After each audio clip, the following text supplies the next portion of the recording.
Hello learners, welcome back to my classroom. पिछले video में मैंने आपको साइमल्टेनियस इक्वेशन सॉल्व करने का मेथड बताया था। सब्स्टिट्यूशन मेथड से हमने साइमल्टेनियस इक्वेशन सॉल्व किया तथा अननोन वैल्यूज निकाली।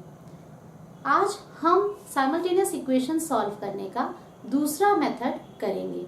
आज का हमारा मेथड है कंपैरिजन मेथड।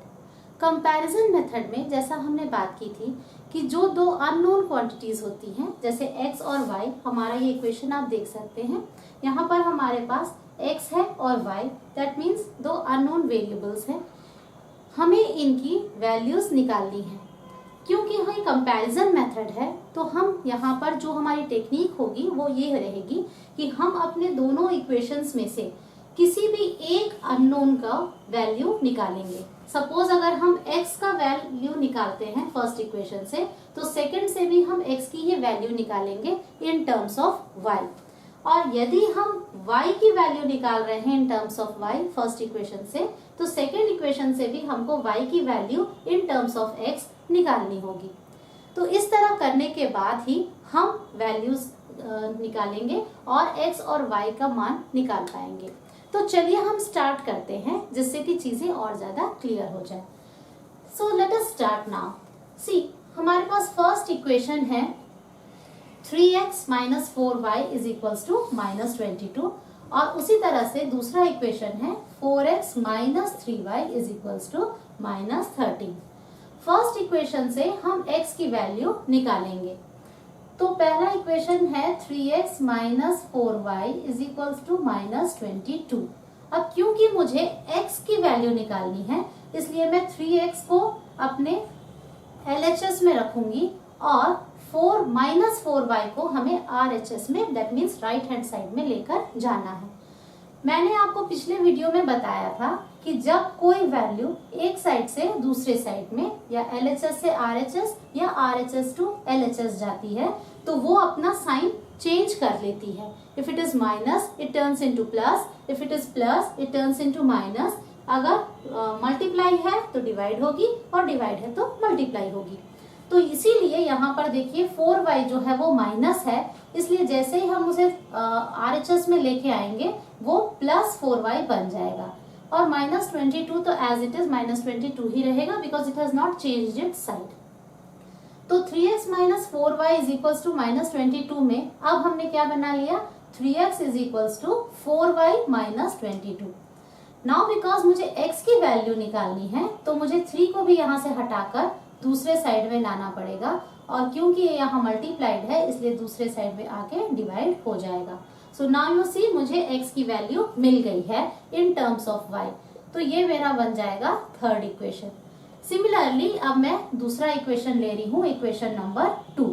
अब जब मैं यहाँ पर इक्वेशन नंबर 2 लेती हूँ तो इक्वेशन नंबर 2 क्या है, 4x minus 3y is equals to minus 13। अब यहाँ भी मुझे x की ही वैल्यू निकालनी है। कंपेयर आप कब करेंगे, जब दोनों सेम रहे, दैट मीन्स या तो दोनों x रहे या दोनों y रहे। तो यहाँ क्योंकि मैंने x लिया है फर्स्ट इक्वेशन से, इसलिए मुझे सेकेंड इक्वेशन से भी x ही लेना होगा। आप ये नहीं कर सकते कि आपने फर्स्ट इक्वेशन से x लिया और आप सेकेंड से y ले लें, ये नहीं करना है।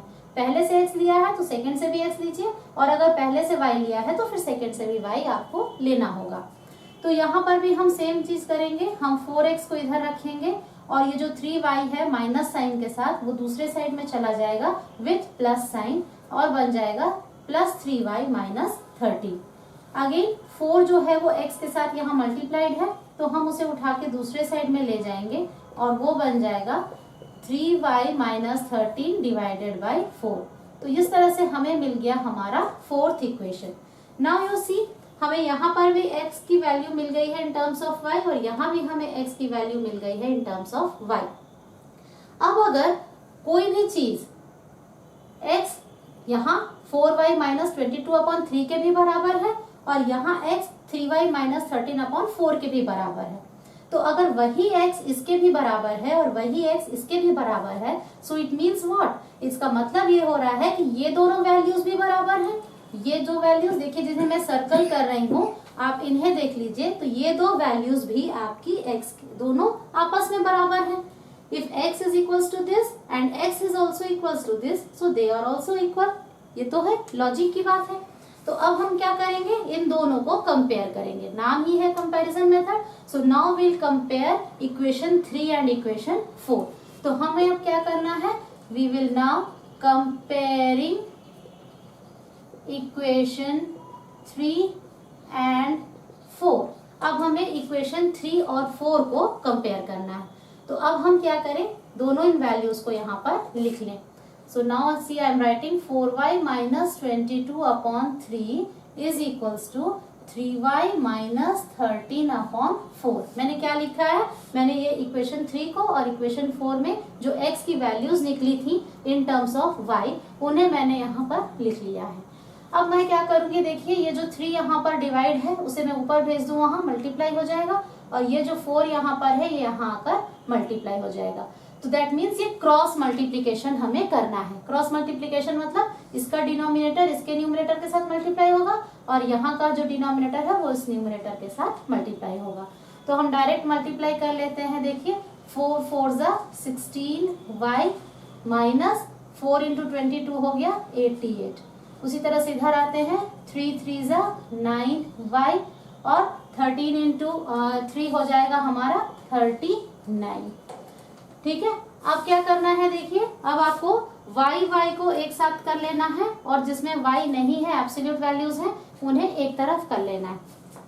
दैट मीन्स 16y यहाँ पर मेरा ऑलरेडी था, तो मैं ये 9y को दूसरे साइड से, दैट मीन्स RHS से मैं उसे LHS में ले जाऊंगी। तो इसलिए अब क्या करना है, देखिए जो 9y यहाँ पर प्लस साइन के साथ था वो इधर आएगा, तो हो जाएगा माइनस 9y। अब ये 88 जो यहाँ पर है माइनस साइन के साथ, इसे भी हमें अब RHS में ले जाना है, क्योंकि यहाँ पर हमारे पास ऑलरेडी 39 है। तो हम इसे इधर लाएंगे तो ये प्लस 88 बन जाएगा, क्योंकि यहाँ पर माइनस 88 था, तो दूसरे साइड में आके प्लस 88 हो जाएगा माइनस 39। क्लियर है? तो इस तरह से देखिए, क्योंकि 9y ने अपना साइड चेंज किया इसलिए वो माइनस हो गया, और 88 क्योंकि यहाँ ऑलरेडी माइनस था इसलिए वो दूसरे साइड में जैसे ही गया तो वो प्लस 88 बन गया। अब जैसे ही ये हुआ हम इन्हें सॉल्व कर सकते हैं। अब देखिए 16y minus 9y, 16y minus 9y कितना हो जाएगा, 7y। ठीक है, और उसी तरह से इधर आप आ जाइए, यहाँ पर आप देखिए ये 88 माइनस 39 हो जाएगा आपका 49। ठीक है, तो अब यहाँ हम y की वैल्यू निकाल लेते हैं। y is equals to how much, 49 divided by 7, that is equals to 7।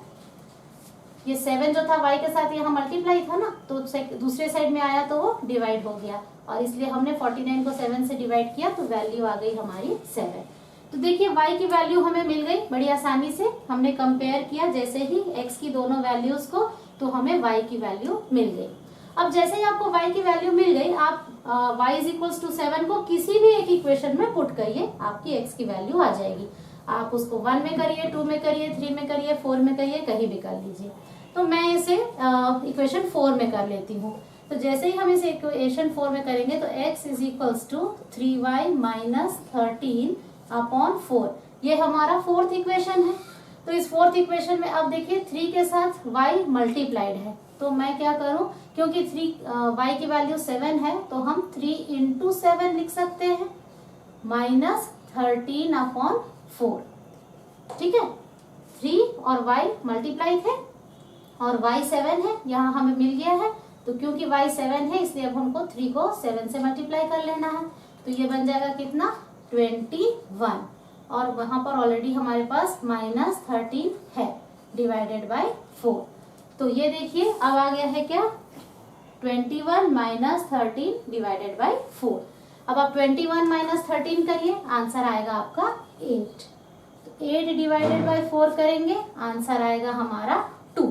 So you see हमारा आंसर आ गया x is equals to 2 and y is equals to 7। तो ये हमारा इक्वेशन सॉल्व हो गया with the use of comparison method. So this is a very easy method. आप जब इक्वेशन सॉल्व कर रहे हैं you can use any method which you want, और इसीलिए मैंने आपको सारे मेथड्स वन बाय वन सिखाने का सोचा।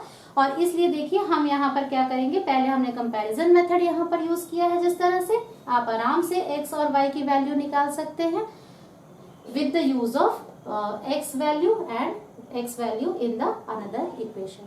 So just keep watching for other videos जिसमें हम आपको और मेथड सिखाएंगे इक्वेशन सॉल्व करने के। Thank you all of you.